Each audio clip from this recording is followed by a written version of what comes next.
Hello everyone, and welcome to another episode of the Microsoft Today podcast. My name is Brad Grew, and today's podcast is being recorded on Monday, February 4th, 2019. And the title of today's podcast is, Why Technology Needs Female Voices. And like with most of my podcast ideas, I start down one road and lead to another. I had meant to talk about something completely different this week, and had this more on the back burner for future episodes, mainly to maybe get some females involved with the dialogue as well. But CBS News and 60 Minutes threw a wrench in those plans yesterday whenever they released a segment called Closing the Gender Gap in Technology. And while I know I don't have any perspective about what it's like to be a woman in technology, that shouldn't stop me from being able to discuss ways which we can improve trying to get more girls and women in technology in the future. And mainly that's because of the efforts of people much smarter and much brighter than myself who are already putting the plans in motion to hopefully make that dream a reality. So join me over the next hour or so as we discuss women in technology, code.org, Make Code, Microsoft's Innovative Educator Program, Microsoft Store's STEM Saturdays, Microsoft Women and the internal women of Microsoft, their efforts with this noble cause, then a collection of 10 notable ladies of Microsoft, then we'll discuss a few girls in technology resources, then some teaching and technology resources in general, and finally, we have Community Kudos, featuring 3 brilliant women specializing in Microsoft technologies. So we hope that you stick around and hear about some truly amazing women and some truly great efforts to get more amazing women into technology fields by getting young girls interested in technology. So let's get started.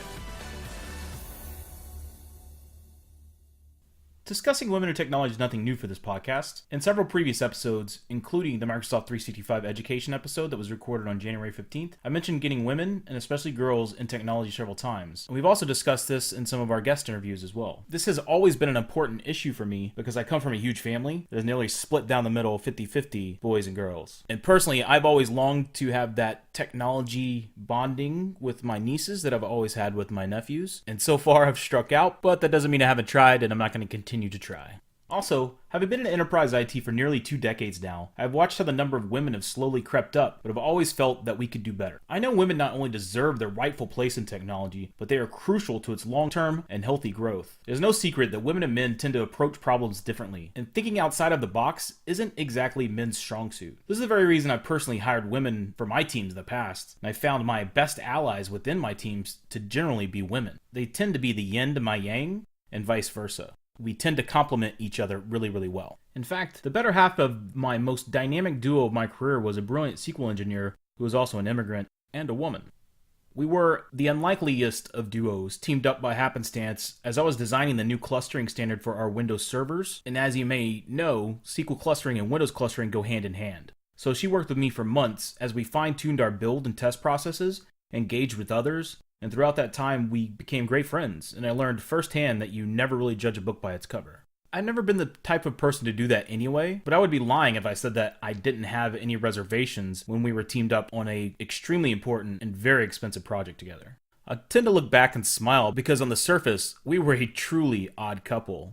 I'm a white man of 6 foot tall, and she was about a 4'10" Indian woman. But here we were, strolling around the halls and going to meetings together for 6+ months like best buds. I was the outgoing, jovial, sarcastic, hates nothing more in life than to be wrong know-it-all. And here I was being teamed up for a multi-month project with someone that no one on the team really knew anything about. I quickly found out that she actually has her PhD and was a mother of 3, and was equally on par with the most brilliant database engineers I've worked with throughout my career. But she was timid and shy for obvious reasons, because as I said, she was also an immigrant, so she was a fish out of water. But all of that didn't change that the time I spent working with her on that 6-month project are some of the greatest times of my career. I learned so much from her, and even continued learning from her as we remained close allies throughout our time working together. When I left the company for another opportunity, I also made sure to let them know with complete and utter certainty that they had someone special in their hands, and that it would be wise of them to leverage her as best they can. And last time we spoke, she had actually been promoted to a team lead, and in my opinion was a clear upgrade over the previous manager.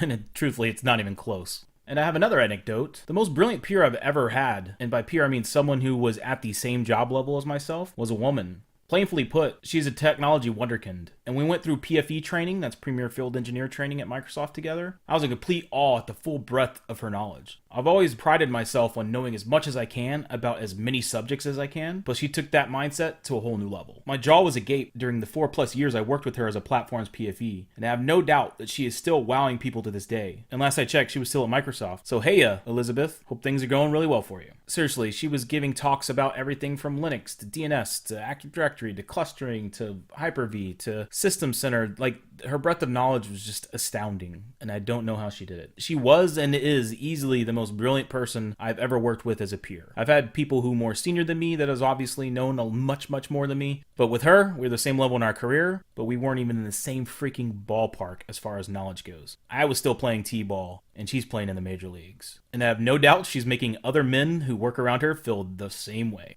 You go, girl. I could go on all day about the women I've worked with in technology, but why is that? Why is it that even though there have only been a handful of them, they've all made a lasting impression? I've thought about that question many times, and as I dissect it all and ponder on it, I think it all comes down to empathy. I never once had to deal with the air of bravado or ego with them that you tend to get from the truly brilliant men in technology. And regardless of how many times I had to reach out to them, or ask them for help, or lean on them for assistance, they never gave it a second thought. And most importantly, they never once used the fact that they helped me against me. So if I'm being truthful, my seeking more women in technology is slightly greedy. I want to learn from them, and for that to happen, I need to be around them. I have, and likely always will, have a giant lack of empathy in my thought process. That's just how I am. And while I can blame my ADHD on my refusal to compromise on anything but the right answer, and or my logical thinking all I want, but in the long run, my stubbornness is my biggest weakness. And I have no doubt that empathy is the key to me unlocking my full potential. And empathy is where I believe most men in technology greatly lack the proper knowledge and understanding to operate at their full potential. So clearly, this is where I feel women would have the greatest impact on working with men in the technology world. Basically, working with women would teach us to be less egotistical, teach us to be more understanding, teach us to get a better understanding of why our users need the support they do, rather than just knowing the right or wrong answer. Like life, a lot of IT isn't black or white. There are many shades of gray, but it's really hard for people like myself, again, a lot of men are the same way, to operate within those shades of gray. And when I say all this, I'm not saying it to diminish women's value to being only an emotional crutch for men within the technology space. That's just the added bonus, the icing on the cake. Obviously, as I've stated earlier, I've learned many of great things from women in technology that I've worked with. I have no doubt if and when I have the ability to work with more women in technology, I'm going to learn just as much. But it's that added bonus of having that outside perspective. When you're brainstorming or putting out fires, generally the more minds the better, but the more perspectives the better as well. And that's my point. Even one confident woman in a conference room full of men can change the outcome. And that's my point. Because to me, status quo and apathy is the biggest enemy of innovation. And without those outside perspectives, you are going to fall in that status quo. You are going to fall in that rut. It's just a matter of time. It's the same stuff day in and day out. Your same thought processes have the same way you go about and doing things. Until you get that outside perspective that is willing to challenge you and to flip your perspective on its axis, you can't truly innovate to your greatest potential. And I think that's what having a diverse workforce offers. And that's why companies like Microsoft have invested so much capital and time into building a diverse workforce. But as we're about to hear, those plans for building a diverse workforce are greatly affected by outside factors, mainly the amount of women entering technology jobs and technology positions. And so we're going to take a listen to CBS News in 60 Minutes talking to Bonnie Ross, the founder and head of 343 Industries. That's the team at Microsoft that's behind Halo. And Hadi Partovi, the founder of Code.org, which is a student learning portal for computer science, being used by tens of millions of children all across the US and the world.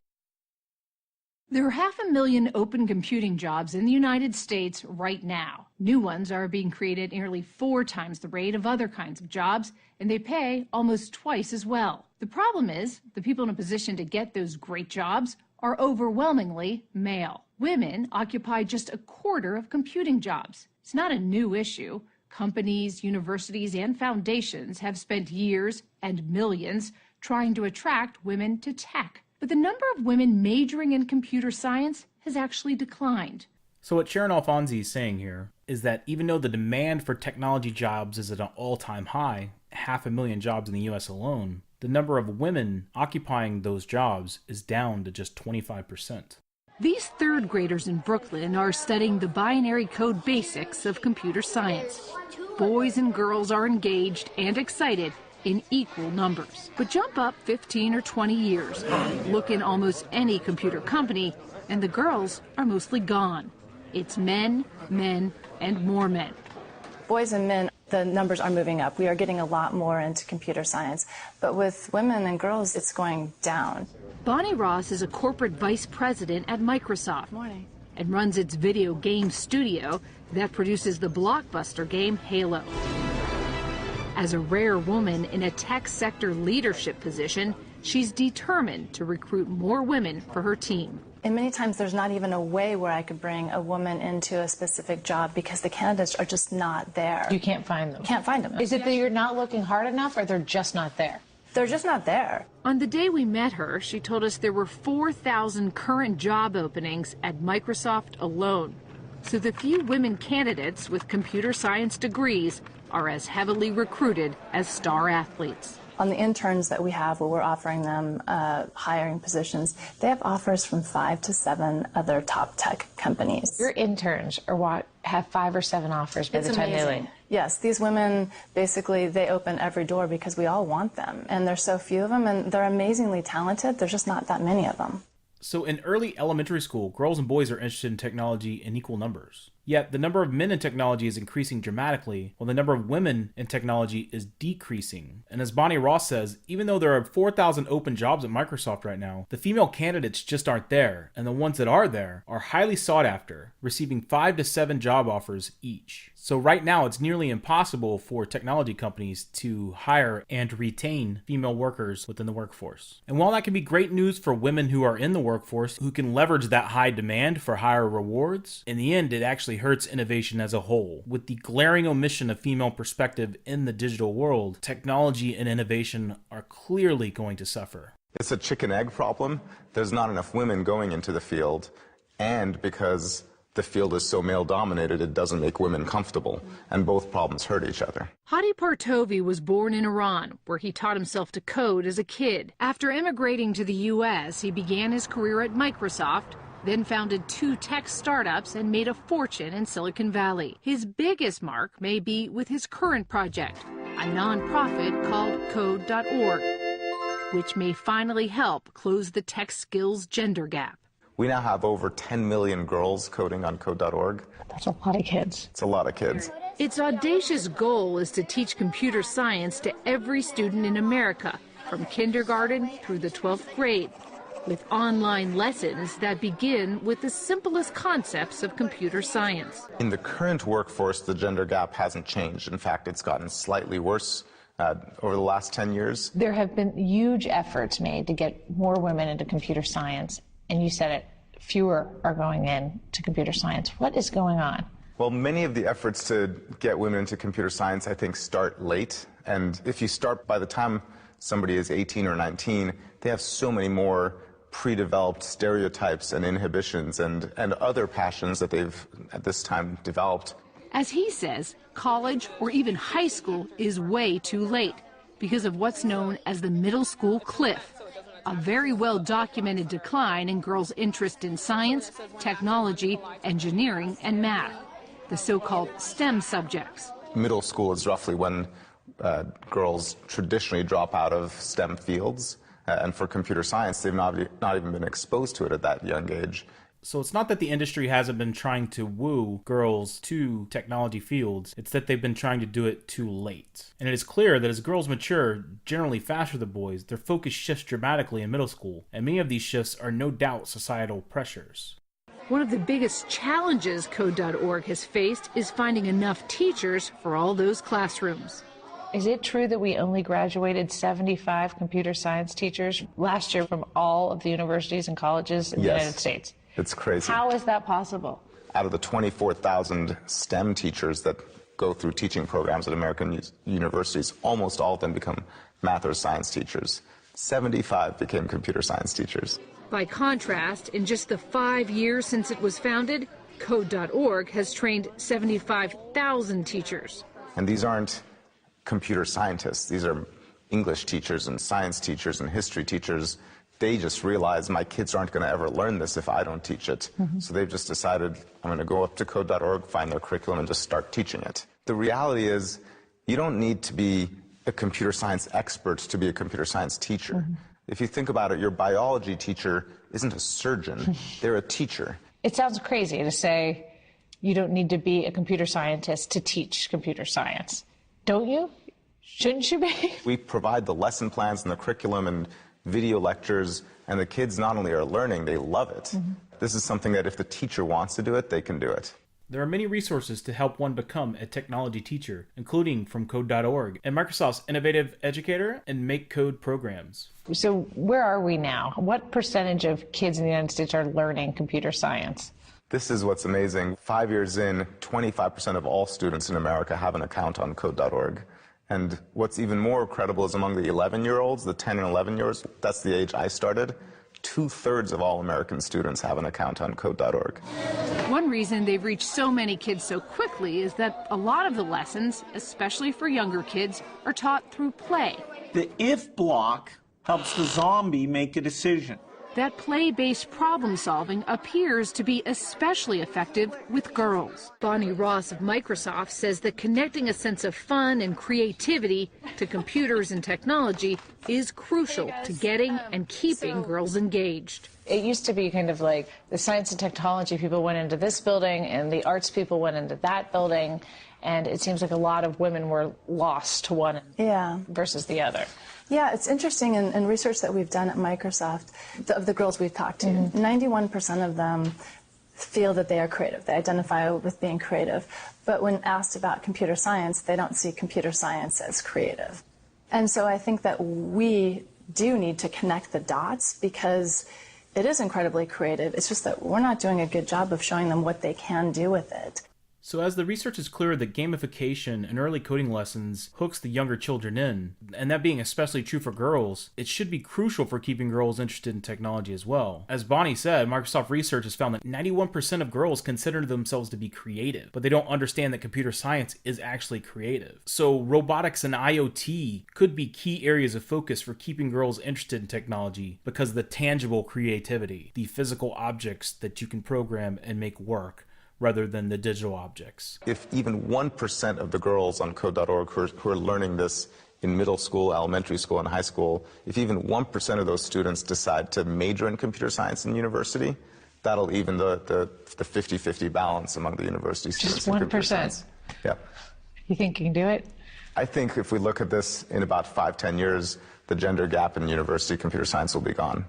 I think this is a really optimistic number by someone who is obviously very passionate about code.org's mission. I personally feel that we have a lot more work to do as a society that goes well beyond just introducing girls to technology early on. Our society must also shift what is expected of girls as a whole, and until we get rid of the very widely held stigmas about girls and technology, we will continue to struggle. All is not lost, but I think it just goes beyond a single program. And the good news is, we don't have to look too far for guidance. In many Asian cultures, women pursue technology-related careers just as much, if not more, than men because of the financial advantages. And I believe we, too, in the United States can find that balance. So that's all of the clips from the 60 Minutes segment. I highly recommend checking out the show notes. The whole segment is about 13 minutes long, and I think we did about a third of that. It's a very good segment that dives deeper than we kind of have here. I just wanted to focus on the high-level points to kind of discuss that. And before we dive into the rest of the show, I just want to stop for a moment and thank our latest Patreon supporter. Louis Saint-Amour has backed us at the Windows 7 level. That's the $10 per month level. And I'm betting that Louis is a fan of the arrow peak and window snapping on Windows 7. I know window snapping is one of my top 5 features of Windows all time. It's one of those features that when it arrived, I can't believe that I lived without it. Louis is a front-end, full-stack web and native developer who, like me, is an ENTP personality that's extroverted, intuitive, thinking, perceiving on the Myers-Briggs scale. He's also a certified QuickBooks Cloud Pro advisor. I hope that you help me thank Louis by following him on Twitter at 4LOU. That's at 4LOU. In the show notes, I've also included his GitHub and LinkedIn, as well as his website, effortless.software. That's https://effortless.software. It's a great name. So if you're looking for a full stack native web developer, give Louis a look. Thanks again, Louis Saint-Amour, for supporting us on Patreon and getting us one step closer of having our goal of a full-time podcast editor.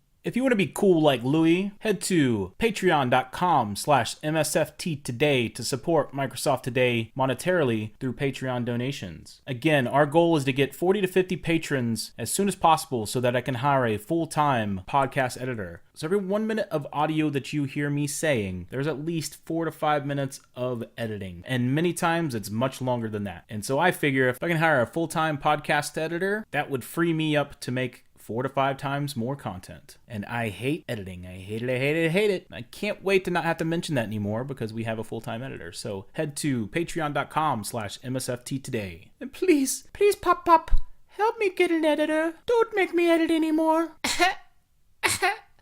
I've got the black lung, Pop.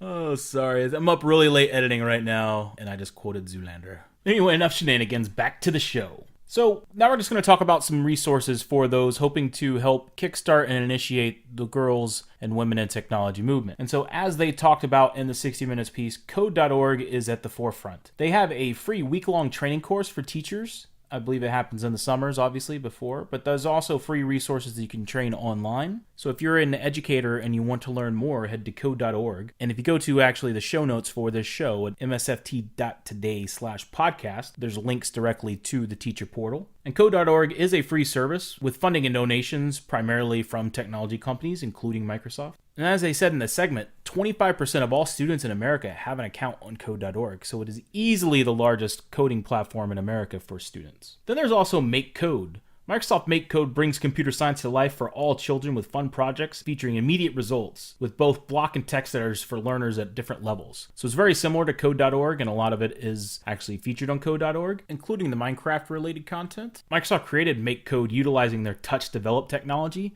That's the drag and drop coding/logic solution that's very easy for children to understand. And if you head to the show notes, there is the Make Code website and the Make Code YouTube channel, or you can go to microsoft.com/makecode. That's MAKECODE. And again, a lot of the cool stuff about the Make Code utilizes those physical tool sets that girls really latch onto, the little robotics and the little IoT type devices. So if you have a daughter or a niece or a granddaughter or just a child within your family, head to microsoft.com/makecode and they'll show you all of the cool little physical things that they can program. Then for educators is the Microsoft Innovative Educator Program. The MIE community is a free and open program where Microsoft trains educators to utilize the tools to make their job easier and to also teach technology-related subjects to their students. So if you head to education.microsoft.com, you can sign up for the Microsoft Innovative Educator Program. And from there, there's hundreds of training resources where you can actually unlock badges and gain XP. And so they've gamified, as they talked about for the students, they gamify and they make it a fun game. They're also doing that for educators too, give them a little taste of their own medicine. So you can earn badges and certificates at education.microsoft.com and become an MIE expert. Hashtag MIE expert on Twitter if you want to know more about that. But now we're going to take a listen to two teachers from the Microsoft Innovative Educator at BET 2018, which is the Education and Technology Trade Show that takes place annually in London, where they discuss that the battle for women in technology isn't just for students, but also for educators. For me, it's about a call and a cry out to women in education to really engage with technology at every level, right from the classroom all the way up to the top. As we've worked more and more with women, we're trying to encourage women to move into some of those spaces in education that are outside of their comfort zone. And one of those is digital leadership. So Women Ed and Microsoft have partnered together and created some online resources which will skill women up, both in their own technical skills, but also to enhance and draw on technology to improve learning in their organisation. I hope that in classrooms of tomorrow, what they won't see is the stereotypical male role model being the ICT technician. So that actually, a girl in a classroom can think, do you know what? Those role models, I can go forwards and see that. So my hopes for the students of the future and the workforce of the future is that it's more representative of a truly inclusive education system.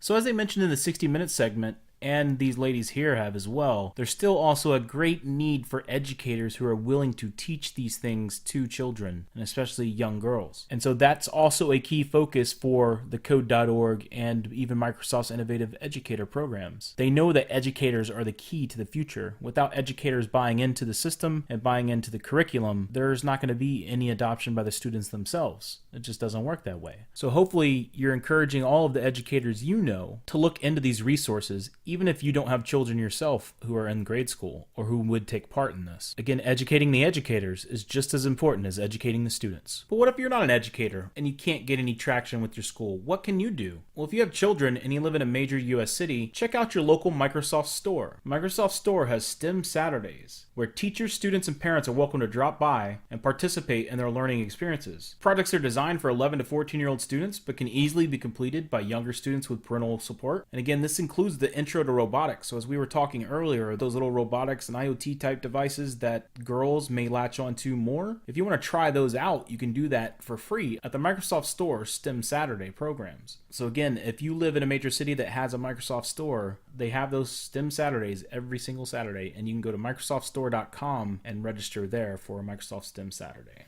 You can also follow and support women already in technology and those women currently changing the world. This includes Microsoft Women, and that's at Microsoft Women on Twitter. Microsoft Women is one of 40 diversity employee networks within Microsoft, which celebrates #WomenInTech. And in the show notes, I've included 2 Twitter lists. There's a Ladies of Microsoft list by Tasha Ev, that's TASHASEV, which is a Ladies of Microsoft Twitter list that is nearly 300 women working in technology in Microsoft. And then there's another Twitter list by Keosart, Keosart, that's Influential Women in Tech. I think that's about 35 or 40 in total. So that's 340, 350 influential women in tech that you can follow on Twitter. And Microsoft also has at Women in Gaming on Twitter. And the Women in Gaming is an Xbox developers women in gaming community, which is women from Team Xbox who celebrate women within the interactive and entertainment tech industry. Again, in the show notes, there's a link to the Xbox developers women in gaming community, and it's kind of like they make blog posts, and they actually have a women in gaming show that's on Mixer, which is at mixer.com/womeningaming. And Mixer is Microsoft's video streaming site. So if you want to support Women in Gaming, which is Xbox developers women in gaming community, check out mixer.com/womeningaming to see their podcast and web show. And actually, the Xbox research team is a nearly equally divided team between men and women, which is a great sign of things to come. Next up, I'd like to just discuss 10 notable ladies of Microsoft. And these are just women that I've followed on Twitter for quite some time, and I've kind of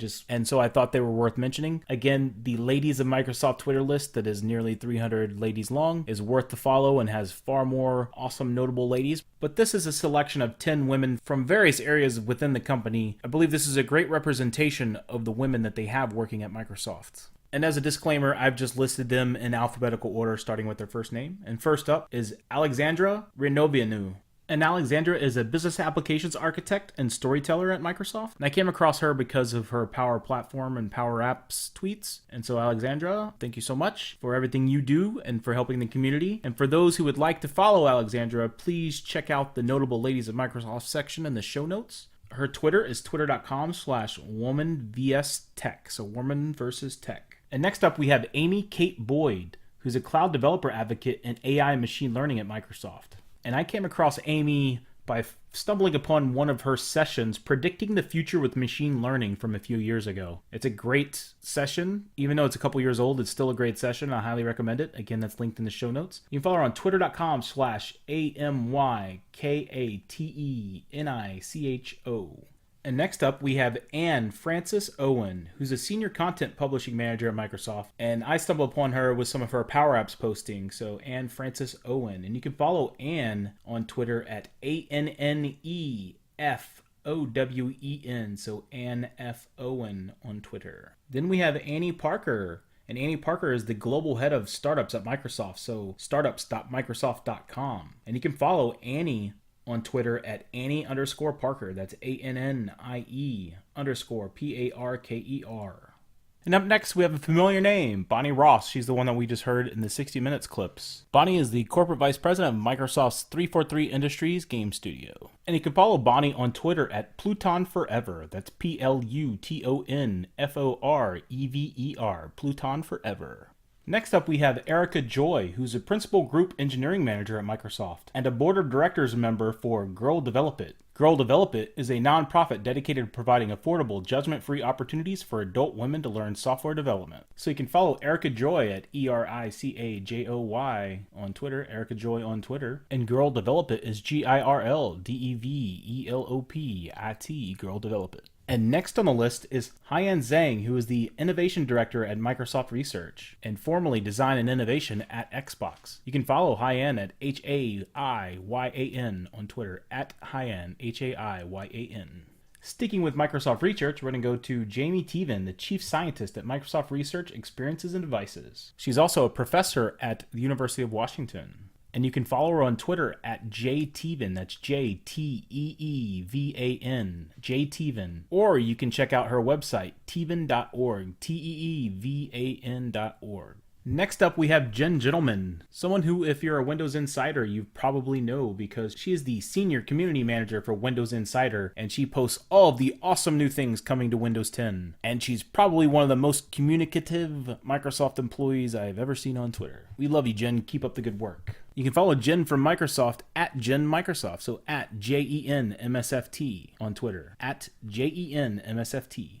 Now we're going to hop over to Xbox researcher Jesse Thomas, who works with 343 Industries and is a Women in Gaming contributor for Microsoft. And remember to check out mixer.com/womeningaming to catch Xbox's Women in Gaming show. And last but certainly not least, filling out my top 10 list of notable ladies of Microsoft, we have Simona Kotten, Senior Cloud Developer Advocate for Microsoft and Pluralsight Trainer. If you want to know more about Azure and the Avocado Cloud, be sure to follow Simona on Twitter at Simona_Kotten or SIMONA_COTIN. And I just want to mention that in the show notes at msft.today/podcast, you will find Girls in Technology resources, including links to Canada Learning Code, Girl Develop It, Girls in Tech, Girls Who Code, MSFT on the Issues, She++, Simone Gertz, Tech Girls, and Tech Women. Make sure you check out the show notes at msft.today/podcast. And finally for today, we're going to hand out some community kudos. So community kudos are just something I add to the podcast every now and then, where I just call out some great work by the folks in the community. These will not be people that work at Microsoft. They are people within the Microsoft community. And I'm not going to lie, a lot of these are going to be very skewed to what I care about and what I watch for on Twitter, but I think sometimes we'll also have stuff that's relevant to everybody who likes Microsoft and not just so much like what I'm really looking forward to right now. So Manuela Pitchler is developing an amazing Power App for documenting Power Apps for IT support and governance. So she's building a Power App that monitors all of your Power Apps. Let that sink in. So as I've been developing Power Apps and working with my IT department within my company and, the internal support services within my company, it's become kind of a headache to kind of track which Power App goes to where and what access it has and what the documentation for and who's the owners for it, who's accessing it. And so she's building a Power App to track all of that for her Power Apps, and she's going to share that with the community. Make sure you follow Manuela on Twitter so you can keep up to date when she releases the Power App. And you can follow her at Manuela Pitchler_. So MANUELAPICHLER_. And our second community kudos entry goes to Melissa Hubbard. Melissa is a Microsoft MVP and makes rad Microsoft Flow videos, and recently led an Approvals 101 session at the Power Platform World Tour in Silicon Valley. I strongly suggest that you follow Melissa on Twitter at MellyHub, which is at MELIHUBB at MellyHub, and also check out her website at mellyhub.com, so MELIHUBB.com. She's big on Microsoft Teams as well, so if you're a Teams lover like myself, tune in and see what she's got to say. And rounding out our Women in Tech podcast is Penny Coventry, a Microsoft MVP, MS Ignite Tour speaker, consultant, author, and trainer. You can follow Penny Coventry on Twitter at PJCOV. That's at PJCOV. And there you have it, kiddos. The Microsoft Today, Why Technology Needs Female Voices, Women in Technology podcast. I hope that you found this podcast informative, and I hope it's a discussion that we'll continue to have over the coming weeks and months. Obviously, I think this is an important issue, and hopefully you do too. And hopefully we can actually get some female voices on here to actually discuss their ideas for increasing the number of women in technology and the number of girls interested in technology. Until then, I challenge everyone, especially the men, to seek out women in technology and follow them on Twitter and interact with them and get their perspective on the technologies that you use within your day-to-day life. I can promise you you'll be a better technologist because of it. And with that, before we head out to end the episode, I'd just like to ask the listeners to do two things. Please, this week, tell someone who you believe would like this podcast about MSFT Today and have them subscribe to Microsoft Today podcast. And two, please follow MSFT Today on Twitter, Instagram, Facebook, and YouTube.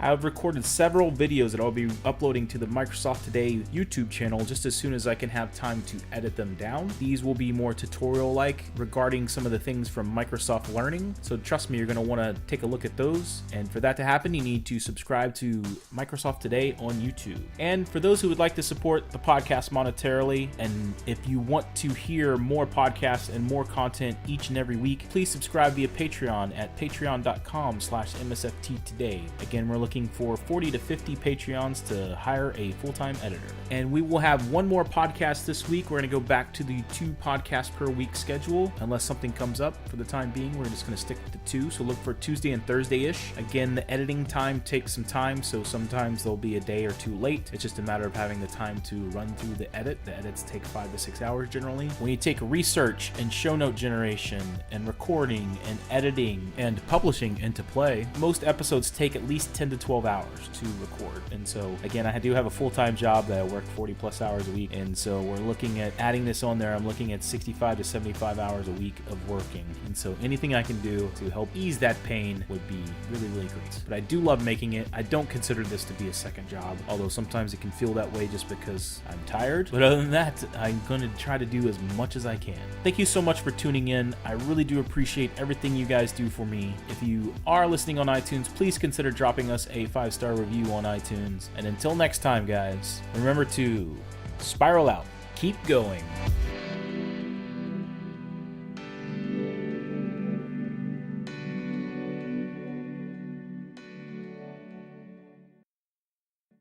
From Milan,